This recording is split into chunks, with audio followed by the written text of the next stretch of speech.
로마의 2대 황제인 디베로의 통치 15년째 되던 해에 이 팔레스타인 땅에는 여러 정치, 종교 지도자들이 있었습니다. 본문 1절과 2절 전반부까지를 보면 누가는 당시 팔레스타인 땅의 세력 구도에 대해서 얘기하고 있는데 내용이 이렇죠. 디베로 황제가 통치한 지 15해 곧 본디오 빌라두가 유대의 총독으로 헤롯이 갈릴리의 분봉왕으로 그 동생 빌립이 이두레와 드라고니 지방의 분봉왕으로 루사니아가 아빌레네의 분봉왕으로 안나스와 가야바가 대제사장으로 있었다라고 하였는데 이처럼 팔레스타인 땅에는 크게 세 부류의 통치자들이 있었습니다. 첫 번째로 3명의 분봉왕들이 있었는데 곧 헤롯 안디바, 빌립 그리고 루사니아가 그렇죠.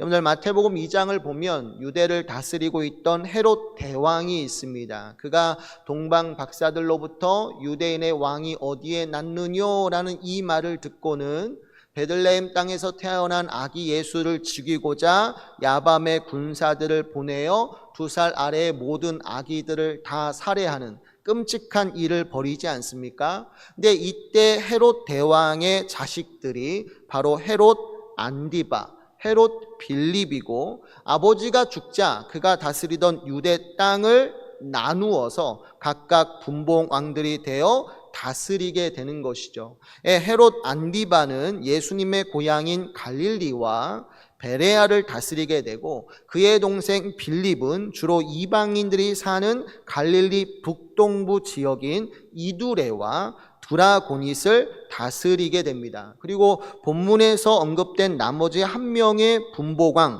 루사니아가 있는데 이 사람에 대해서는 역사적으로 거의 알려진 기록이 없습니다.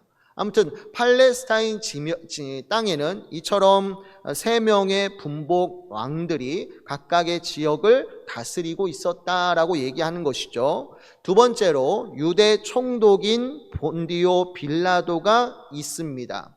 로마 황제는 앞에서 말했듯이 유대 땅에 여러 분봉왕들을 두어 대리 통치를 하였는데 그 중에 예루살렘을 포함한 유대와 사마리아, 에돔 땅의 분봉왕 헤롯 아켈라오가 있습니다. 헤롯의 또 다른 자식인데요. 이 헤롯 아켈라오가 무자비한 폭정을 펼치게 되고 이에 참지 못한 유대 백성이 큰 폭동을 일으켜서 많은 사람이 죽거나 다치게 됩니다. 그러자 로마 황제가 뚜껑이 열리게 돼요. 굉장히 분노하게 되고 아켈레아오를 추방시킵니다. 다른 곳으로 추방시키고 대신 그 땅에 또 다른 분봉왕을 세워서 예루살렘 지경을 다스리게 하는 것이 아니라 로마 정부로부터 직접 로마 총독을 내려보내게 됩니다. 로마 총독이 여러 명 오게 되는데 그 중에서 5대 총독이 누구냐면 본디오 빌라도입니다. 그러니까 다른 분봉왕들이 있고 예루살렘 지경은 로마 정부에서 직접 내려보낸 로마 총독인 본디오 빌라도가 다스리게 되고 나중에 예수님에 대해서 십자가 형벌을 내리게 되어진 장본인이 되어지는 것이죠. 세 번째로 유대의 대제사장인 안나스와 가야바가 있습니다.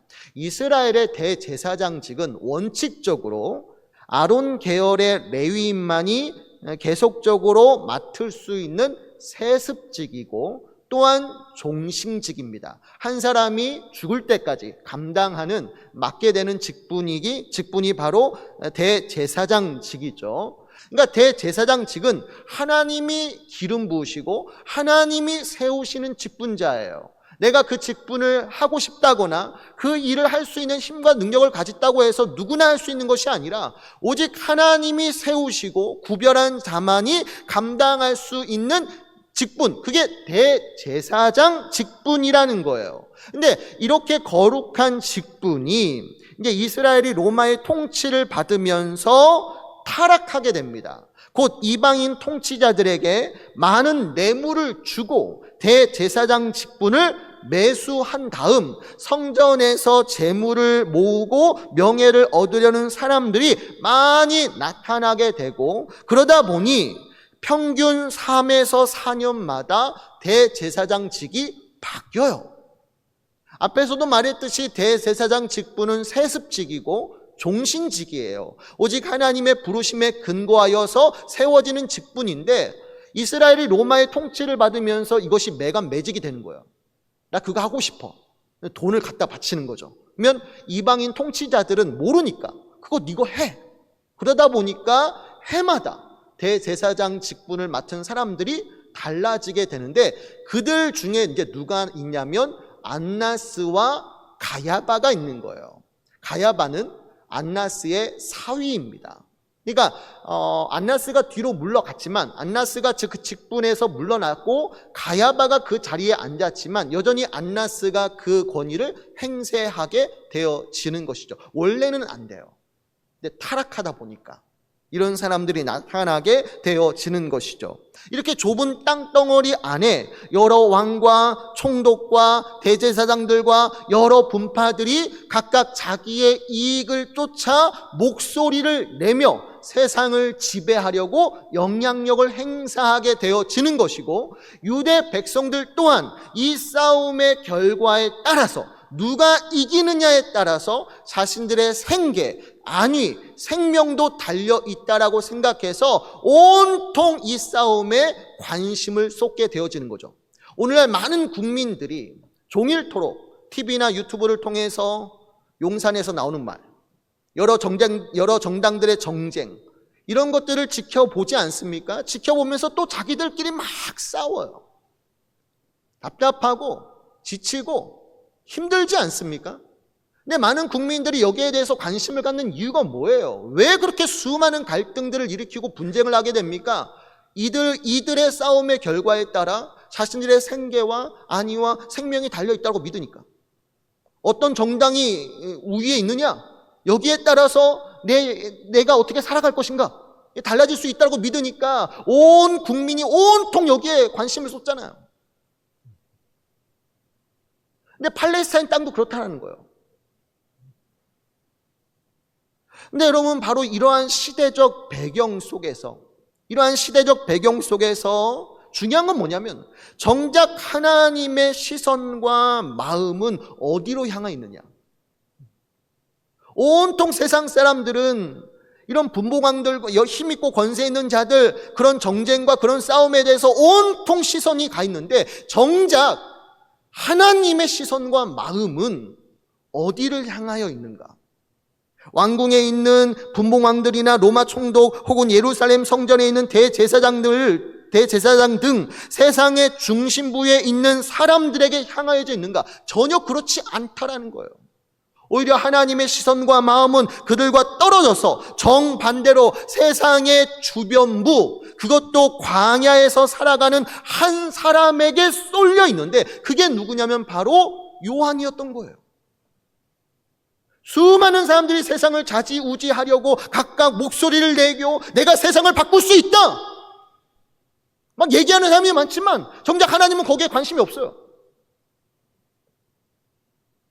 그들에 대해서 시선도 가 있지 않고 마음도 가 있지 않아요. 오히려 하나님의 시선은 아무도 관심을 쏟지 않는 광야, 빈들, 거기에서 살아가는 한 사람, 요한에게 향하여져 있다라는 것이죠.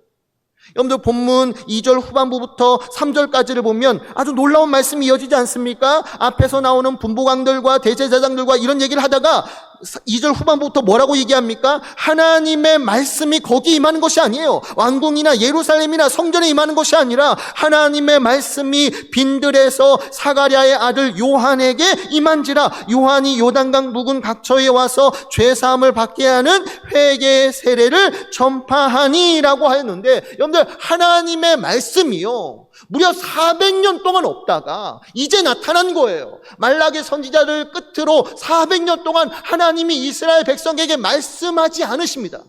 암흑의 시기가 펼쳐져요. 누구도 하나님의 말씀을 듣거나 예언하는 자가 없었어요. 그게 무려 400년입니다. 근데 400년 동안 하나님이 말씀하시지 않다가 마침내 누군가에게 하나님의 말씀이 임하기 시작해요. 누군가를 세상을 변화시키고자 누군가를 부르시게 되는데, 그게 누구냐면 분봉왕들도 아니고 유대 총독도 아니고 대제사장들도 아니고 저마다 힘 있고 돈 있다 자랑하는 사람들도 아니라 광야에서 살아가는 세례 요한, 이 요한에게 임했다라는 거예요.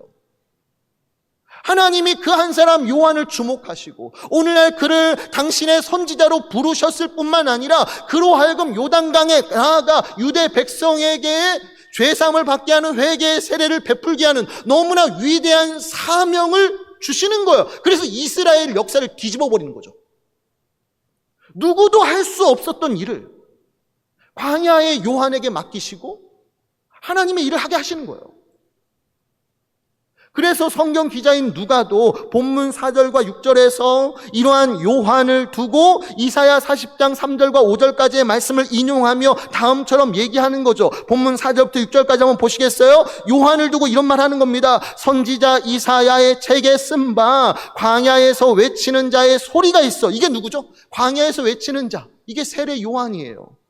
이르되 너희는 주의 길을 준비하라. 그의 오실 길을 곧게 하라. 모든 골짜기가 메워지고 모든 산과 작은 산이 낮아지고 굽은 것이 곧아지고 험한 길이 평탄해질 것이요 모든 육체가 하나님의 구원하심을 보리라 함과 같으니라. 아멘. 그죠? 백성들의 마음이 돌처럼 단단해요. 울퉁불퉁해요. 예수님이 오셔도 받아들이지 않을 마음이었어요. 근데 그 마음을 평탄화하는 거, 그 마음을 곧게 하는 거, 그 마음을 부드러운 살포기와 만들기 위해서 누가 먼저 온 거예요? 세례 요한이 와서 회개하라! 하나님의 나라가 왔다는 거 아니에요? 그리고는 그들에게 회개의 세례를 베풀어 자신들의 죄를 고백하게 하고 곧 오시는 예수 그리스도를 받아들일 준비를 하게 만드는, 그러니까 요한은 예수님의 길을 준비하는 자예요. 얼마나 귀한 일입니까? 그래서 후에 예수님께서도 이러한 요한을 두고 누가복음 7장 28절 전반부에서 너무나 놀라운 칭찬을 하세요. 그 말씀이 뭐냐면 여자가 낳은 자 중에 요한보다 큰 자가 없대요. 예수님께서 그러한 세례 요한을 두고 여자가 낳은 자 중에 요한보다 큰 자가 없도다. 세례 요한은 마지막 선지자거든요. 여러분들, 우리가 선지자들 하면 누가 제일 먼저 떠올라요? 엘리야, 에레미야, 여러 사람들 떠오르지 않습니까? 근데 그러한 선지자들 중에 가장 큰 선지자가 누구야? 그게 요한이라는 거예요. 요한만큼 하나님 앞에서 귀하게 쓰임받은 사명자가 없다 말씀하고 있는 거죠. 그만큼 세례 요한은 하나님의 사람으로서 하나님의 사명을 감당한 큰 자였어요. 물론 자신은 한없이 자기를 낮추고 예수님을 높였지만, 그러면 이제 중요한 질문이 남았죠. 중요한 질문이 남았는데, 그것은 이처럼 하나님께서 세상을 변화시키고자 예수 그리스도의 길을 준비하시고자 한 사람을 선택하셨는데 왜 그 사람이 하필 왕궁에 사는 분봉왕들도 아니고 유대 총독도 아니고 대제사장들도 아니고 저마다 힘 있고 권세 있고 재물 가졌다고 말하는 사람들, 그 사람들이 아니라 아무도 관심을 쏟지 않는, 아무도 살지 않는 그 광야 빈들에서 있는 그 요한을 들어 사용하셨느냐 하는 거예요. 세상의 중심부에 있는 사람이 아니라 세상의 주변부에 있는 사람이에요. 요한은 아무도 신경 쓰지 않는 사람이에요. 근데 왜 하나님은 수많은 사람들 중에 그 한 사람 요한을 들어 사용하고 계시는 걸까요?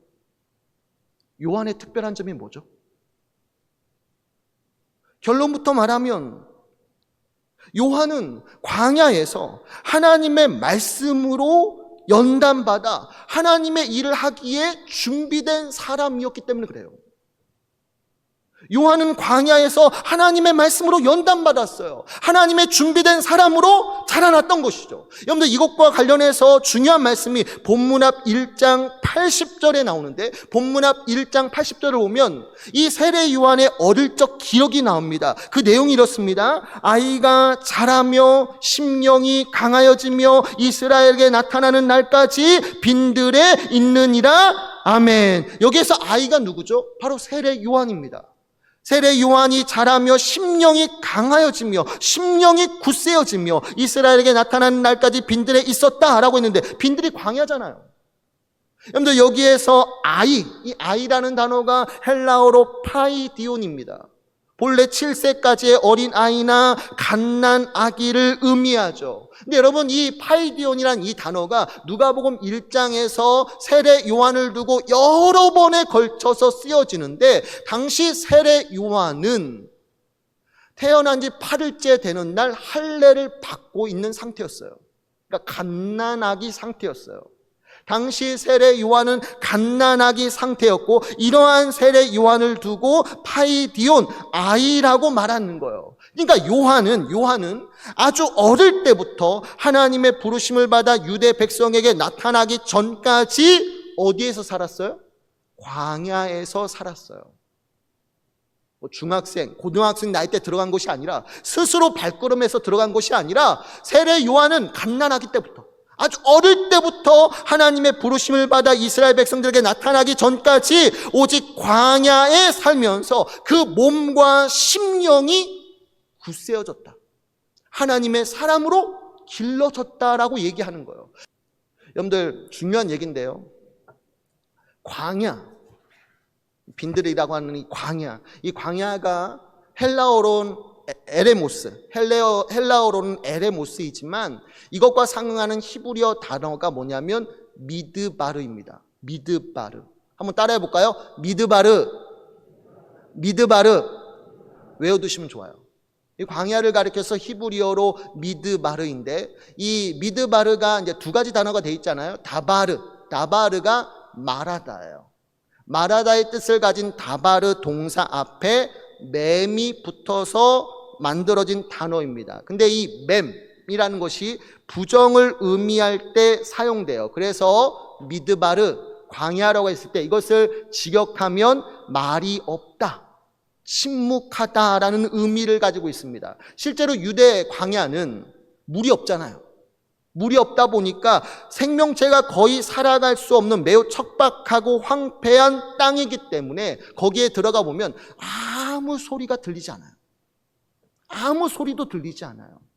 광야라는 곳은 세상의 소음들이 다 끊어지는 대신 한 가지 소리에 귀를 기울일 수 있어요. 한 가지의 소리가 더 크게 들리게 되는데, 그게 바로 하나님의 음성이에요. 미드바르, 광야는 세상의 소음이 다 끊어지고요, 대신 하나님의 음성에 귀를 기울이며 그분을 더욱 깊이 만날 수 있는 은혜의 장소인 거예요. 그래서일까? 여러분들 신구약 성경을 보면 하나님이요 당신의 종들을 사용하시기 전에 반드시 보내시는 곳이 있어요. 그게 바로 광야예요.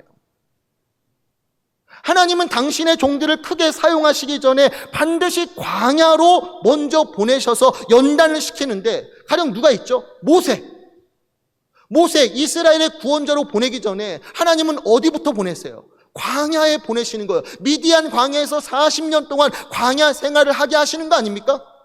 이집트 왕자였을 때 이집트에 노예된 이스라엘 백성들을 건져내라 부르시지 않았어요. 어디부터 먼저 보내요? 미디안 광야에서 40년 동안 목자 생활을 하게 하신 다음에, 그 다음에 불이 붙었으나 타지 않는 떨기나무 속에서 하나님이 그를 부르시고 애굽에 노예된 이스라엘 백성들을 건져내라 보내시는 거 아닙니까? 다윗도 마찬가지예요. 다윗도 사무엘 선지자부터 기름 부음을 받았어요. 그러면 기름 부음을 받자마자 곧장 그의 머리에 왕관이 씌워졌어요? 불순종한 사울의 왕위를 패하고 그의 머리에서 왕관을 빼앗아 기름 부음을 받은 다윗의 머리에 곧장 왕관을 씌우고 그로 하여금 이스라엘 왕위를 감당하게 했습니까? 아니었습니다. 다윗은 사무엘로부터 기름 부음을 받고 나서 골리앗을 이겼지만 그 다음에 어디로 쫓겨갔어요? 광야로 쫓겨갑니다. 여러분들, 왜 사울이 불순종하고 하나님 앞에서 패해졌느냐?